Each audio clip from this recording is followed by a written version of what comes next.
John Fitzgerald Kennedy, do solemnly swear. I, John Fitzgerald Kennedy, do solemnly swear. That you will faithfully execute the office of President of the United States. That I will faithfully execute the office of President of the United States. And will, to the best of your ability. And will, to the best of my ability. Preserve, protect, and defend the Constitution of the United States. Preserve, protect, and defend the Constitution of the United States. So help you God. So help me God.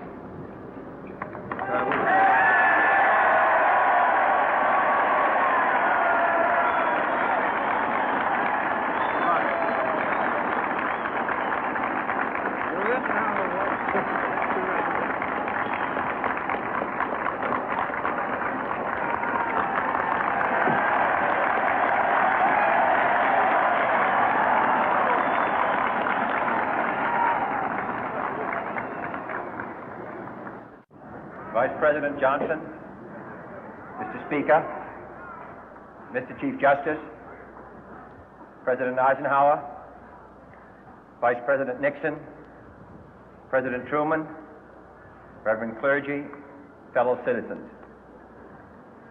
We observe today not a victory of party, but a celebration of freedom, symbolizing an end as well as a beginning, signifying renewal as well as change.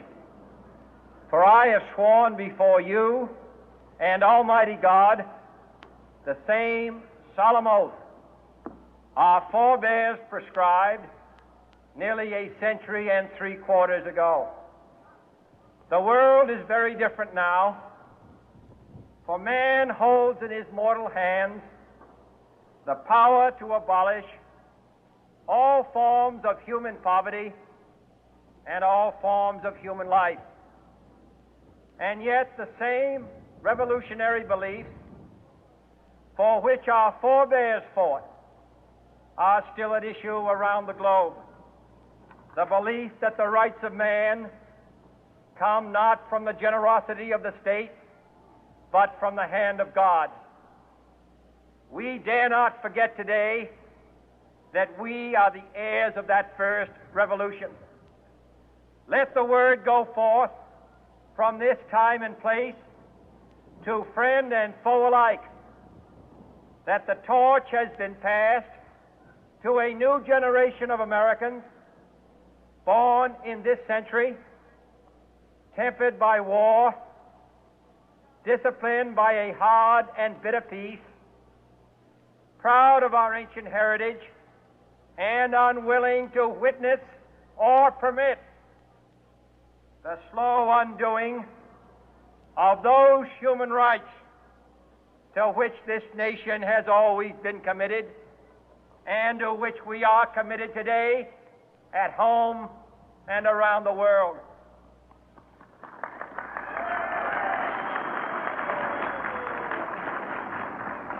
Let every nation know, whether it wishes us well or ill, that we shall pay any price, bear any burden, meet any hardship, support any friend, oppose any foe to assure the survival and the success of liberty.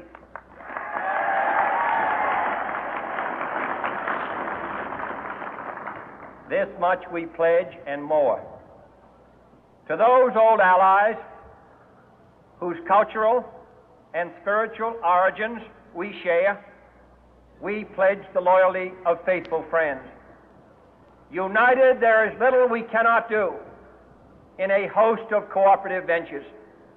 Divided, there is little we can do, for we dare not meet a powerful challenge at odds and split asunder.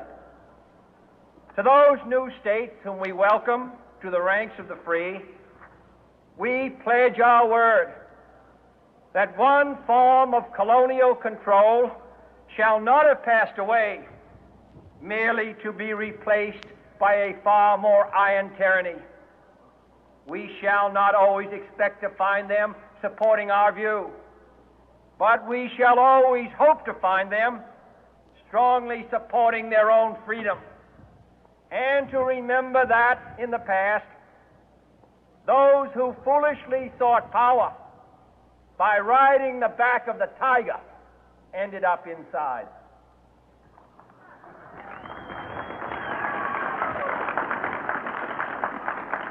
To those people in the huts and villages of half the globe struggling to break the bonds of mass misery, we pledge our best efforts to help them help themselves for whatever period is required, not because the communists may be doing it, not because we seek their votes, but because it is right. If a free society cannot help the many who are poor, it cannot save the few who are rich.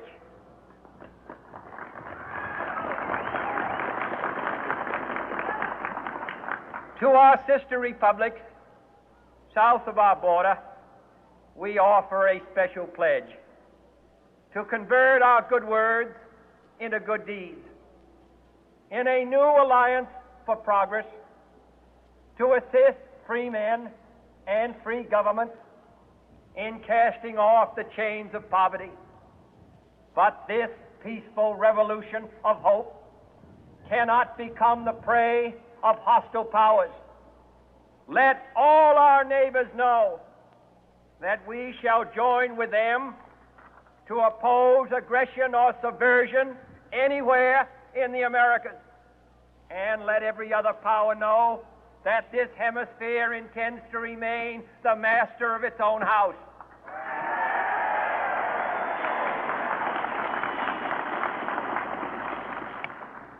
To that World Assembly of Sovereign States, the United Nations, our last best hope, in an age where the instruments of war have far outpaced the instruments of peace, we renew our pledge of support to prevent it from becoming merely a forum for invective, to strengthen its shield of the new and the weak, and to enlarge the area in which its writ may run. Finally, to those nations who would make themselves our adversary, we offer not a pledge, but a request that both sides begin anew the quest for peace. Before the dark powers of destruction, unleashed by science, engulf all humanity in planned or accidental self-destruction, we dare not tempt them with weakness, for only when our arms are sufficient beyond doubt can we be certain beyond doubt that they will never be employed. But neither can two great and powerful groups of nations take comfort from our present course, both sides overburdened by the cost of modern weapons, both rightly alarmed by the steady spread of the deadly atom, yet both racing to alter that uncertain balance of terror that stays the hand of mankind's final war. So let us begin anew, remembering on both sides that civility is not a sign of weakness, and sincerity is always subject to proof. Let us never negotiate out of fear, but let us never fear to negotiate.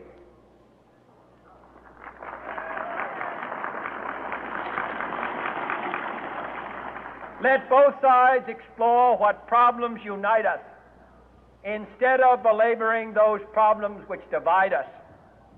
Let both sides, for the first time, formulate serious and precise proposals for the inspection and control of arms, and bring the absolute power to destroy other nations under the absolute control of all nations.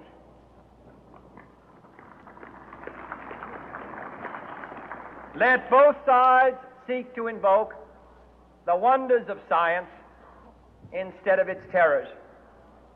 Together, let us explore the stars, conquer the deserts, eradicate disease, tap the ocean depths, and encourage the arts and commerce. Let both sides unite to heed in all corners of the earth the command of Isaiah to undo the heavy burden and let the oppressed go free. And if a beachhead of cooperation may push back the jungle of suspicion, let both sides join in creating a new endeavor, not a new balance of power, but a new world of law, where the strong are just and the weak secure and the peace preserved. All this will not be finished in the first 100 days, nor will it be finished in the first 1,000 days, nor in the life of this administration, nor even perhaps in our lifetime on this planet. But let us begin.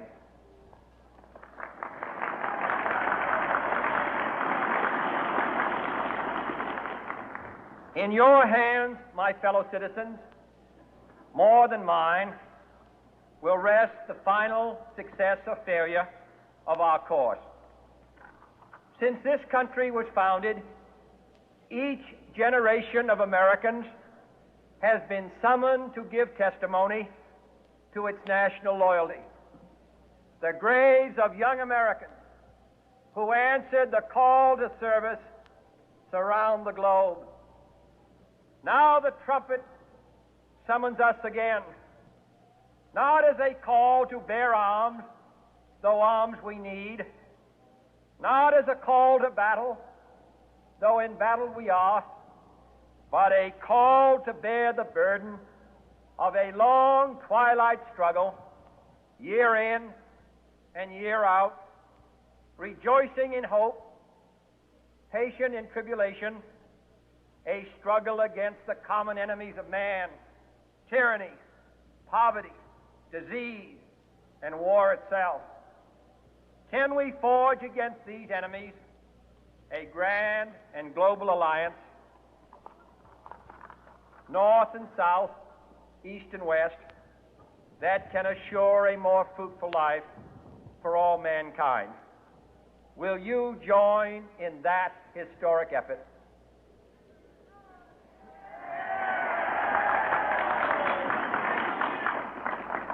In the long history of the world, only a few generations have been granted the role of defending freedom in its hour of maximum danger. I do not shrink from this responsibility. I welcome it.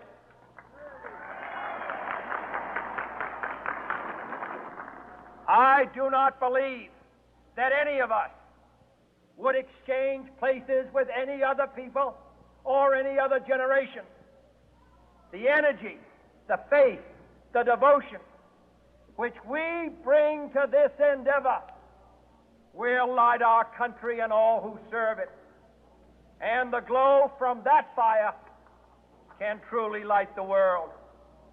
And so, my fellow Americans, ask not what your country can do for you, ask what you can do for your country.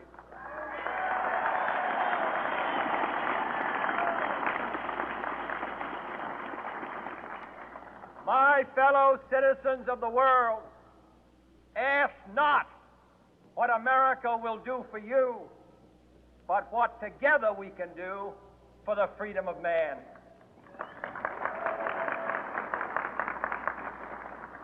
Finally, whether you are citizens of America or citizens of the world, ask of us here the same high standards of strength and sacrifice which we ask of you.